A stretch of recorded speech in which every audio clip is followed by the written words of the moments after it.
Hey gang, I wanted to make a quick video on some of the pitfalls a lot of game developers fall into when it comes to virtue signaling in their video games. So, just to start out with, my name's Ojiro. Been a game developer for over 15 years. If you're new, welcome. If you've been here before, welcome back. I may have to grab this pillow and shove it into my chest to cough so that my sternum doesn't split back open after some open heart surgery. So if that happens, my apologies. So I want to start off with some things that we saw over the past week. I'll start off here with this poster that was making the rounds where people were saying that if you didn't like the new design for Ciri with Witcher 4 or the new character, I believe her name is Jordan from Intergalactic, then you're just an incel and you shouldn't be treated seriously. More recently, we saw Harriet Tubman coming out as like a leader for Civ 7. And a lot of people came out and said, hey, we don't think this is really appropriate. Pretty much all of the leaders for Civilization games have always been U.S. presidents, with exception to, I think, like Eleanor Roosevelt. Let me double check. I asked Grok. Yes, Eleanor Roosevelt. But otherwise, it's always been U.S. presidents as leaders. And then others would say, hey, if you were going to make it just a leader, you could also make like one of the president or like some famous general. But no. Now, I want to make it clear, the only thing these three companies have done so far is they have released trailers. We saw the Witcher 4 trailer, we saw the Intergalactic trailer, and we saw this post from Civ 7, which is Firaxis? Yes, Firaxis. So, I haven't seen them attacking gamers. I haven't seen them doing anything. However, when you make these virtue signals, when you put these things out, a little less so for Ciri. I think Ciri, a lot of the complaints that I've seen that are more legitimate are lore-based. But when it comes to Intergalactic with saying, hey, we don't want to have an ugly woman as a character, even women saying they don't want to play an ugly woman as a character, or in the case of Civ 7 saying, given the past of Civilization, we should have, like, Harriet Tubman does not fit the role of being someone as important in U.S. history to justify making her a leader for the American civilization. But even though this is all that these companies have said, whenever you do these things where you put people, or you make a like a piece of work and you're like, oh, this is what we're putting out here, and people can look at it and say, this is kind of, wouldn't say political, it's spreading a message. In the case of Intergalactic, it's the standard trope of girl bosses, ugly women. Some people complained about Ciri and with the cheekbones. They really think that's mostly just a lore issue for me. Or in the case of Harriet Tubman, why did they choose Harriet Tubman?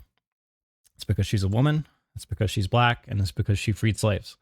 They fit all the boxes for them to say, look at how good of a person we all are, and look at how great, instead of following in the vein of Civilization and saying, which U.S. president should we pick, or a general.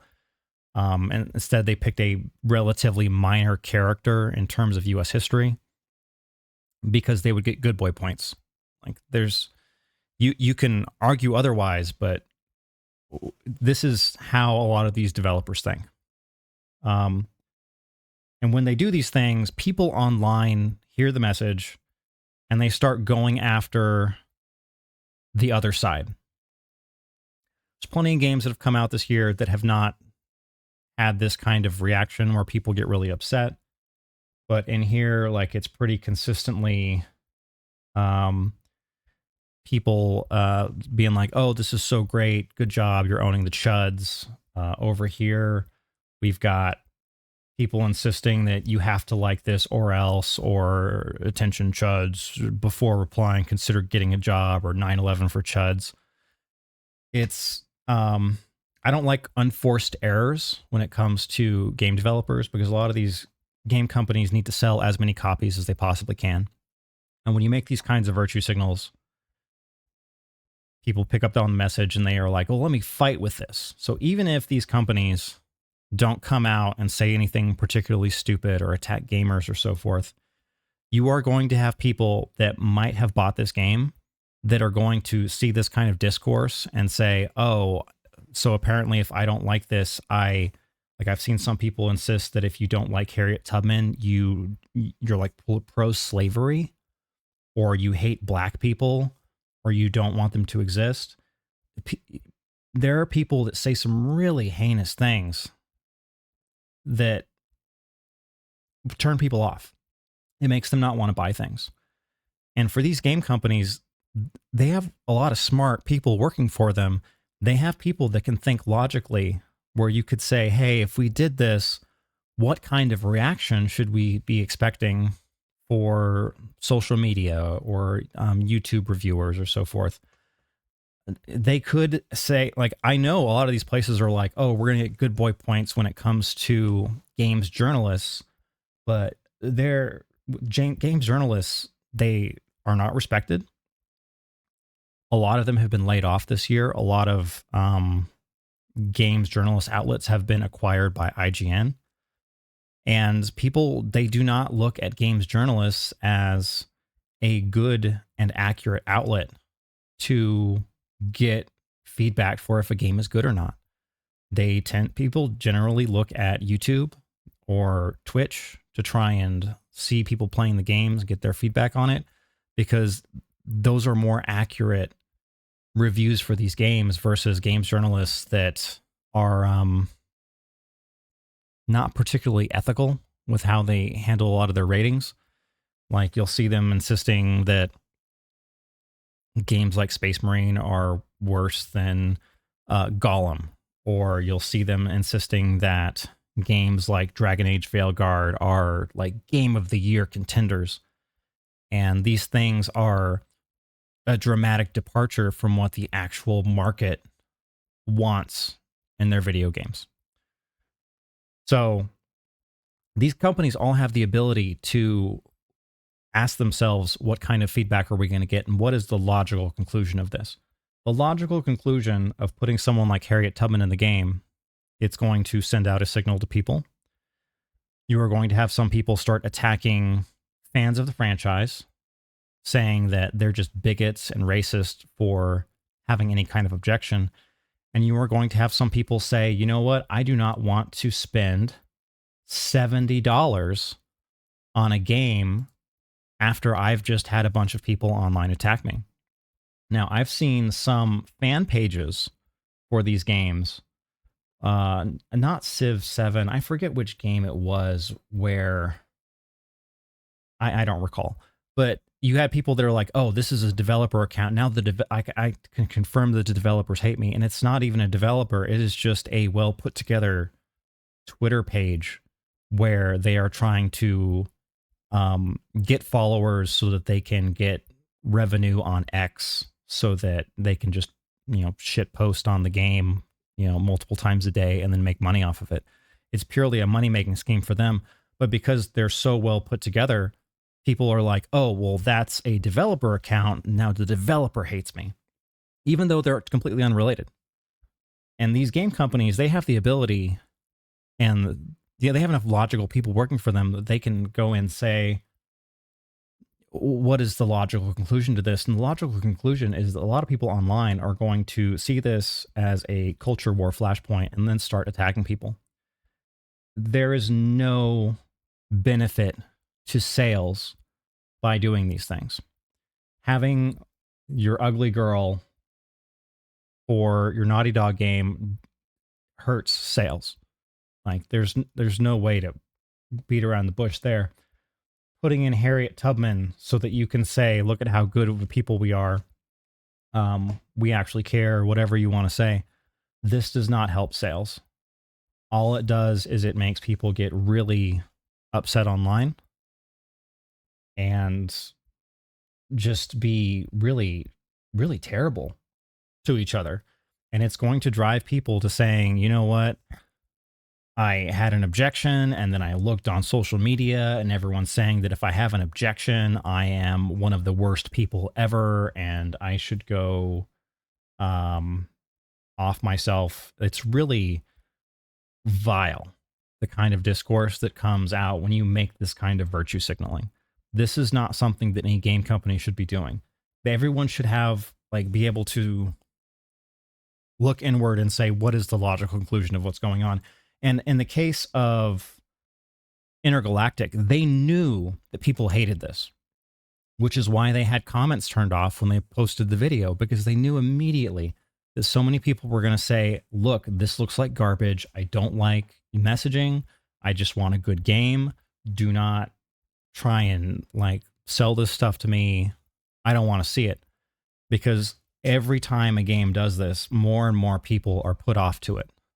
More and more people, like I've seen some people online that are just like, look, if I have a female lead in a game or a show, I immediately am just like, I don't want to watch it, because they assume it's going to be filled with messaging, because a lot of the stories that we see with a lot of female leads, like what was the Lord of the Rings, War of the Row, something rather, I forget what.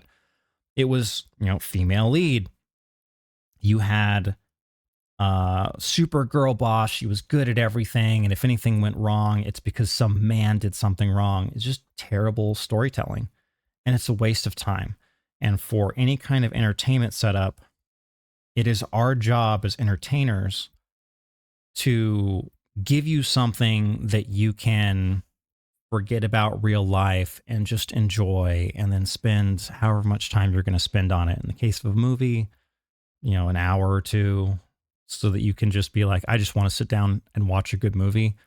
But if you fill it full of modern messaging and poor writing, people are going to be upset because you wasted their time. And it's the same with video games.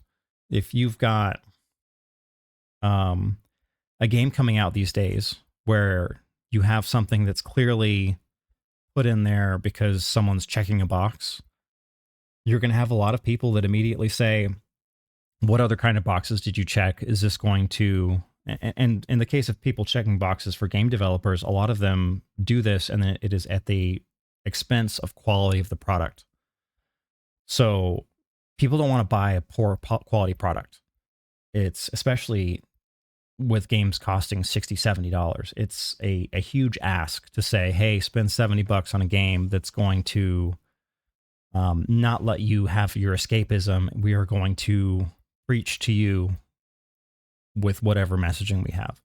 It's a huge ask for people these days, especially with the economy as it is now, where just going grocery shopping is super expensive. To say, hey, spend a huge amount of money on a game where if you don't agree with this, you're a terrible person. And it's not even the company that's saying that. It is people online. And generally, most people are using social media. They're looking at things they're interested in. So people that are interested in Civilization 7 are looking at this. And I'm sure you have a lot of people that are looking at the discourse and are getting progressively pissed off, not because of what, not necessarily because of what Firaxis did, but because of people that are like going feral to protect and be like, oh no, this is actually super correct. And if you actually, if you have any complaints, well, you shouldn't, because Gandhi was in previous versions of the game and you're a terrible person if you think otherwise. It's exhausting. And game companies, they should know better. I have zero sympathy for these game developers that think virtue signaling these things is okay, because it harms sales. And when you harm sales, you increase the chances dramatically for layoffs. We've got these people that are working in the games industry, my industry, that are bitching and moaning, and they're like, oh my God, think of the layoffs. Oh, this is so terrible. This is so terrible.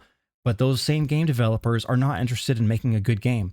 They are only interested in talking about whatever kind of stupid fucking politics that they have that nobody cares about. Nobody wants to hear about some entitled game developer and their worldviews, because everyone's just playing a game to enjoy themselves and get away from real life, instead of dealing with them being like, oh, I need to tell you about how good of a person I am, because I'm going to write this story that nobody asked for, that nobody's interested in. And it's just pure unadulterated stupidity.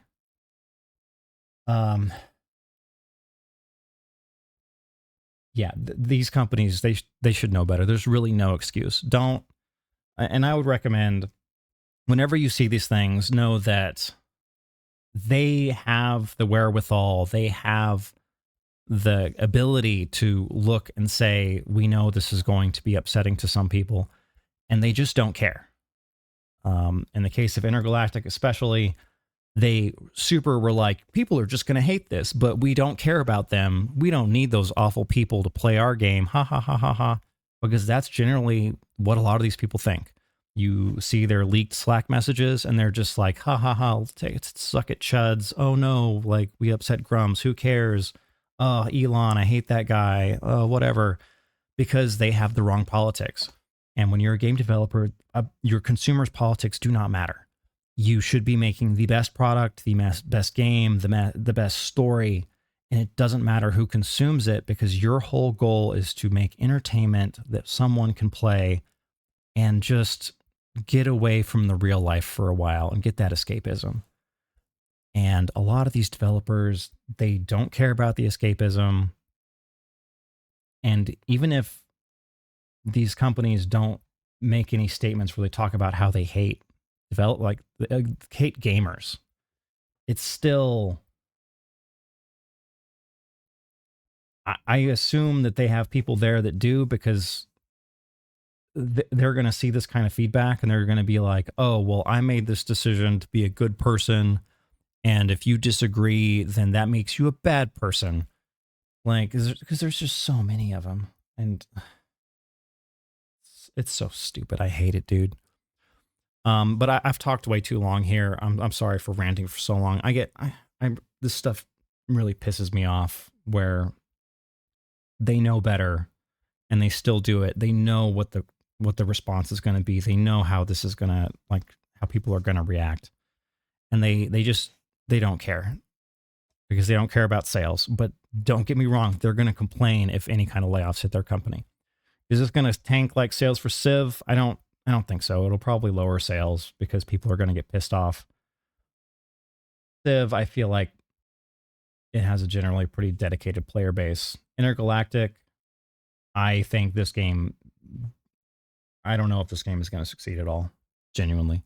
I think it may be able to break even, but breaking even is just not enough these days. And Witcher 4, if the gameplay is good, I think it's fine. I don't think anyone's going to complain about the lore issues, because I don't think, I don't think that's going to be as big of a deal to a lot of the players. But we'll find out. With all these things, they will release. We will see the sales, and we'll go from there. And when we get there, we will talk about it again. But I'm so sorry for ranting for so long, guys. But that's all I got for today. If you want to have any other kind of games-related content, feel free to subscribe to the channel. Otherwise, I will see you guys again in a future video. Farewell.